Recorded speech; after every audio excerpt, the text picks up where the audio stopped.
All right, 40K enthusiasts. So I've been pushing up a couple of podcasts to my YouTube channel and my blog talking about tournament play, exploring some of the different ideas for Warhammer 40,000, playing in tournaments, building lists, and why I believe even if you are not a competitive player, even if you consider yourself a narrative gamer, someone that loves the narrative, you're trying to recreate that black library on the tabletop, why tournament play is good, at least once or twice a year. It's a great way to connect with the community. It's a great way to see some different armies out there for 40K. And regardless of the size of your local gaming group, it pulls you out of that comfort zone. It's going to give you a chance to play against different armies, different opponents, different players, different ways of thinking. And it's going to cut down your learning curve incredibly. So I've been pushing up some of those ideas, and a couple of the comments that evolved from it were concerns about cheating in 40K and cheating in war games. Kind of like, how do you deal with cheaters? Is cheating out there? And I thought this would be an interesting example to post up a couple of examples for educational purposes only regarding dice cheating and how it's potentially done in 40K and what to look out for. So I have to say, though, cheating is pretty rare in 40K. I know recently there was kind of a big blow up at a Games Workshop 40K event. I mean, haters are going to hate, cheaters are going to cheat. Some people are going to try and scam it. But ultimately, my experience has been the 40K community is very small. If you are going to cheat, if you're going to pull that off, you're going to get caught. You're going to get blacklisted. No one's going to want to play you. And now you're going to have thousands of dollars worth of models and plastic GW crack that you're not going to be able to utilize. And your reputation is going to follow you forever over what? One game? So it's an interesting kind of law of attraction, cause and effect, karma, whatever we want to call it. The threefold law, threefold rule. Eventually it's going to nail you on there. But cheaters do kind of exist. So my terminology is hard cheating versus soft cheating. Hard cheating is where we take a die and you drill it out and you weight it, or you have trick dice that are always going to roll sixes. The problem with hard cheating is that if I have a trick die, a weighted die, my opponent picks this up, they're going to feel the weight of it. They're going to know. There is no on or off. So you're going to get caught eventually on it. That is the easiest payoff or the minimal effort, but has the most risk. And only once did I see someone get caught with loaded dice. I'm not going to name any names, but these loaded dice were actually really, really awful. I mean, you could see where it was kind of drilled out and weighted, and they literally clicked as you rolled, and they didn't roll kind of naturally. They just kind of plunked on the ground. It was obvious, not to mention like half the dice pool was loaded on there, and they got caught and they got banned, and it took them a long time to overcome that. And I'm not saying that reputation still doesn't follow them to this day. Another way to hard cheat or hardware cheat, Chessex dice are notorious for this, microwaving them. Taking them so the ones are on the bottom. So we're going to do this. Toss those in the microwave, and we'll put a 1 in there too because I want a couple of dice to always roll 1s. So I'll do that. 5s are good too. I mean, I love 6s in Games Workshop, but if I'm playing Marines. So I put those in the microwave. 30 seconds, let them cool. 30 seconds, let them cool. 30 seconds, let them cool.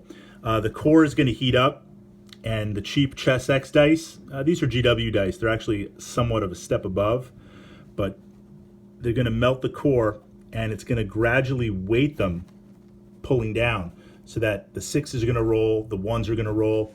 You cook those dice there, and then you have the rest of your pool kind of regular dice that are going to roll however they're going to roll. It's very, very hard, or it's harder to detect on that. Of course, this is easily remedied by all the good tournaments that you play. They give you dice Battle for Salvation GT, you walk in there, whatever your army is, your custom dice, whatever you're playing, here's your dice cube. You're to utilize this the entire time. At any point, if you don't have any dice, see the TO, Tournament Organizer, and they will give you a new dice cube to play on there. So that eliminates the hard cheating.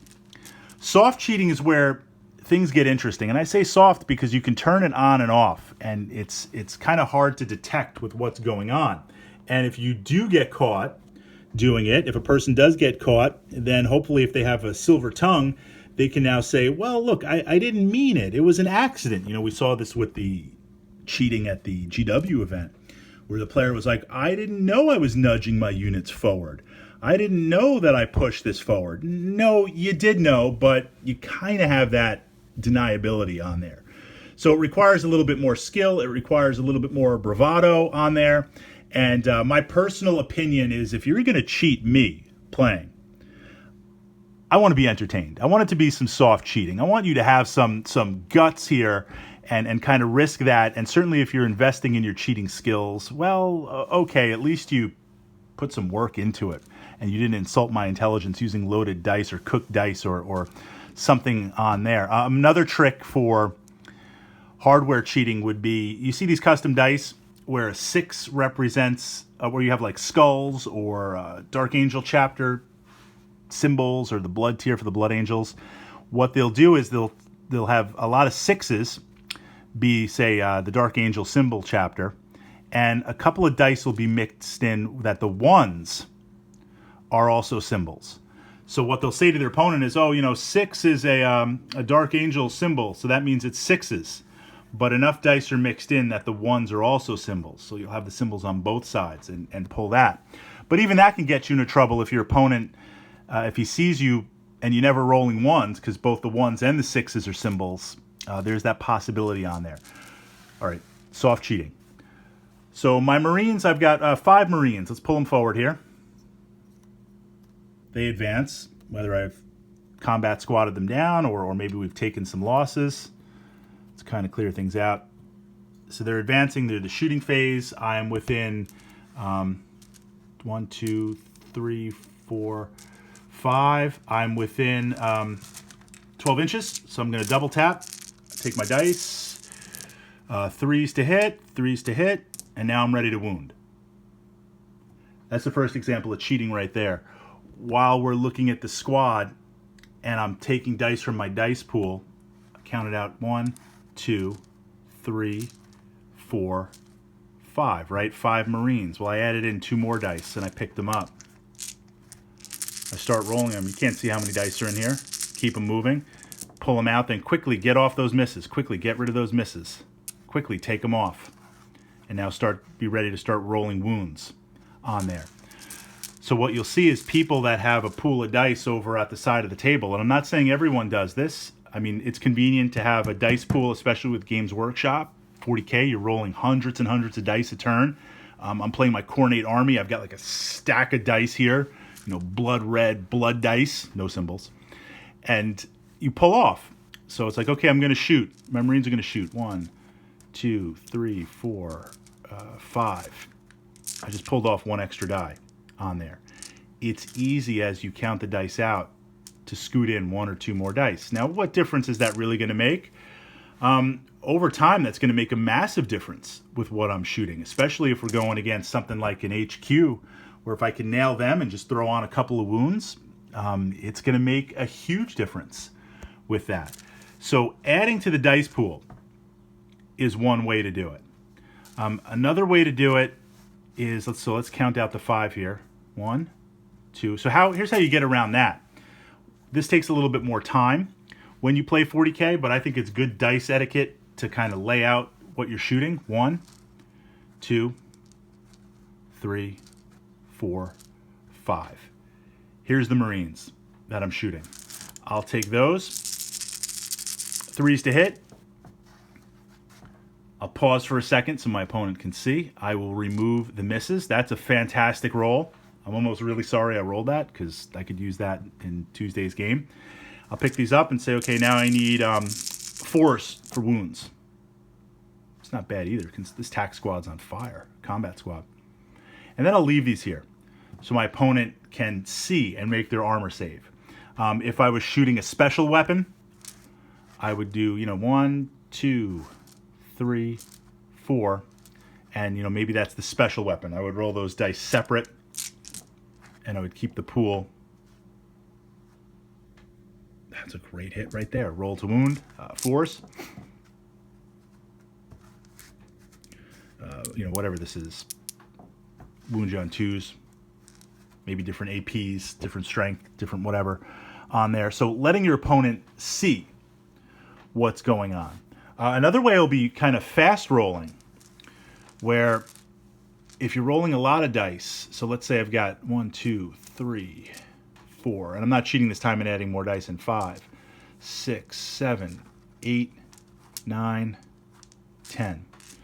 Fast rolling is where, if I'm playing, let's say I need 3s to hit, you take off the misses, but you do it so fast that you leave some of those misses in there. I left a 2 and a 1 in there. And if I had 2 hands, I'd be able to do this faster with taking them off. So you take off the misses, but you leave 1 or 2 misses in the dice pool. You pick it up really fast, your opponent can't see, and now you roll for the wounds. That's an example of soft cheating. It requires a little bit of skill. It requires a little bit of misdirection. It requires knowing when to use it. So maybe if I'm shooting at cultists, I don't care how many I kill. I'm not going to risk it. But as soon as we get down to your Terminators, I want to add in some more dice on there. Or if it's an HQ, maybe I want to do that. Pulling from the dice pool, picking things up fast, not letting my opponent see them, not counting them out. Ways to give you a little bit of an advantage. So again, I'm pushing this up there. I'm tempted not to post this because I really don't want to give the impression that in no way am I supporting any type of dice cheating, but I also don't want to give those who are starting out in the 40K hobby and who are full of enthusiasm thinking that dice cheating is rampant everywhere. Again, it's in my experience of playing 40K for over 20 years, much longer than I'd ever like to admit. Not that that's a bad thing. It's been a great 20 years. Hopefully it'll be a great 20 more years. But it's very, very rare that I've encountered cheaters. I've encountered more cheating in other gaming systems. I've encountered more cheating, potentially cheating in chess than I actually have for 40K. But it is a dice-based game. It is out there. So being aware of it, knowing what to look for soft or hard cheating, and some of the things that might happen, and that's just with the dice. Not even with moving the models and different ways in there. Just something to know and be aware of.